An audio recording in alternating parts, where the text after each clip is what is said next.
can actually... I need to take you up on that let me give you a perspective. Yes. The state government or the governors can actually give lands for ranches, but is the federal government also concerned about the kind of consultations that may have gone on between the state government and the people living in those communities who have ancestral attachment to those plot of lands? Ancestral attachment?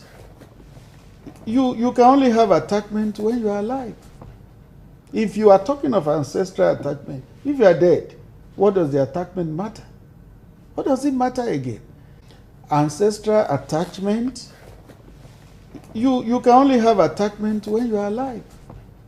If you are talking of ancestral attachment, if you are dead, what does the attachment matter? What does it matter again? The National Economic Council that recommended ranching went around those states.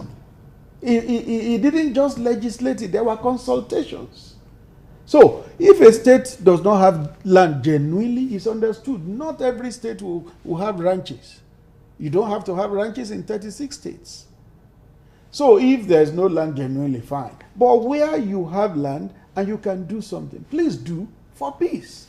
What will the land be used for if those who own it are dead at the end of the day? What will the land be used for if those who own it are dead at the end of the day? What will the land be used for if those who own it are dead at the end of the day?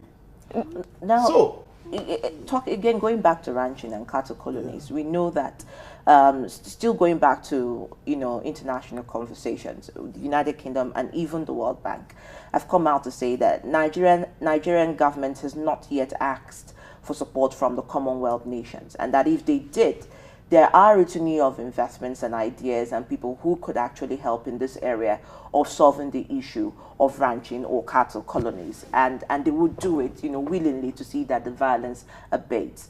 But then how do we bring together the warring factions, whether be it those people who claim they have the land rights and those people who feel that they are marginalized even though they are indigents and have resided there for decades, which is one of the key points Mieti Ayla made here the other day. And the issues of castle rustling as well is part of the issue of the violence. It's not just the killing of the herders, of the farmers. How do communities begin to look at dispensing ethnocentric sentiments towards the issue of land and border rights, Mr. Femi, especially through the state government? That is why you have community leaders. That is why you have traditional rulers. That is why you have local government chairmen. That is why you have states. These things must come up from there. But rather what we see is they are saying, federal government, come and do it. Federal government is so far from those places. But is there any interaction between the federal and state government concerning what they are doing to resolve these primary core issues that are causing and stoking this ember of... Yes, I just said it. The National Economic Council set up committees that went around the states, led by Governor Dave Umahi of Ebonyi State. It went around all the states. Unfortunately, we have to... I was going to ask you when the federal government will perhaps, maybe the president will perhaps give the go-ahead to the Inspector General of Police to reveal those politicians that are sponsoring the killings across the country. And yes, I think the statement on community dialogue and, of course, the rural elder statesmen should come together to look at issues of land rights, especially as maybe people are also afraid to give over their lands, for cohabitation, and how, overwhelming that could be over the years. Exactly. And the indigenship and citizenship question. Absolutely. It's better, like somebody has said before, it's better to live on the land than to be under the land. Under the land. It's better, like somebody has said before, it's better to live on the land than to be under the land. Under the land. It's better, like somebody has said before, it's better to live on the land than to be under the land. Under the land.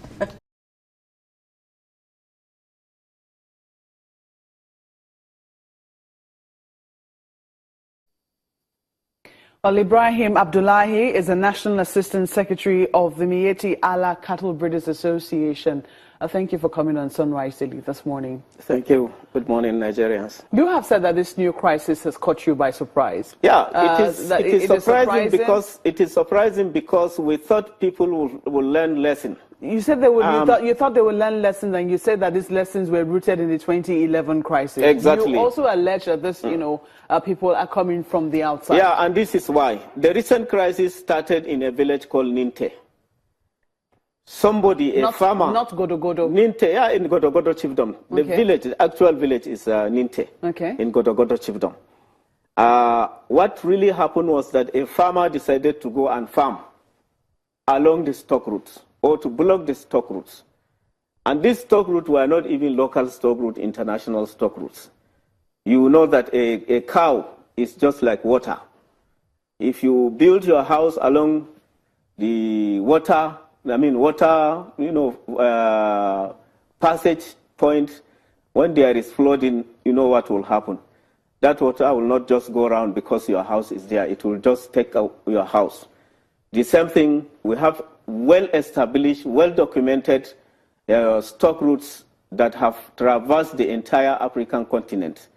You can start from the Central African Republic, crossing Cameroon, Nigeria, into Benin Republic without even asking the cow, without even going in front of the cows. You just follow them, they will take you there.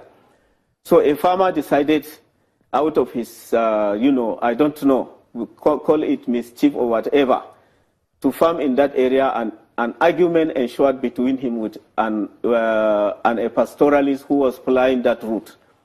And it resulted into fight. Two of them got wounded. The Ardo of the area, the Fulani leader of the area, took two of them to the hospital and paid the bills. When these stories spread, some youths within Ninte decided to retaliate. They killed that Ardo. They set him ablaze. They burned about 76 nomadic settlements, and that was the beginning of this crisis. So what we are saying is that we did not learn any lesson. Afterwards, people started blocking roads, killing people. People started blocking international stock routes.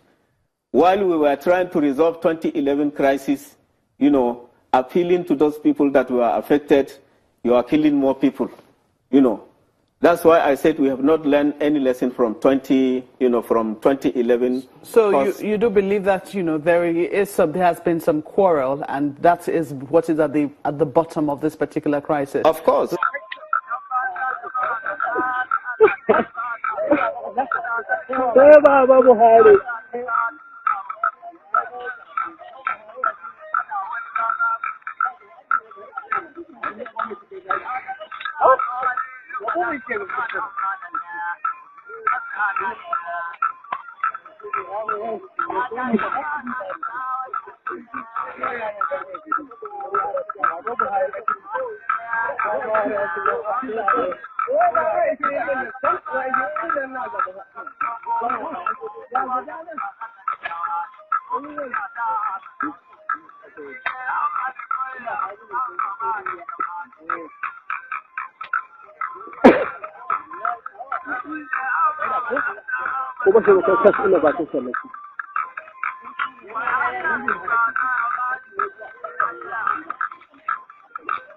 Allah ba da sa'a.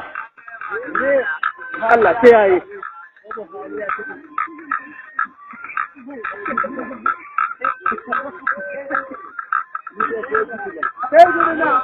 Say good luck. Say good luck. La ilaha illallah. Say good luck. Say good luck.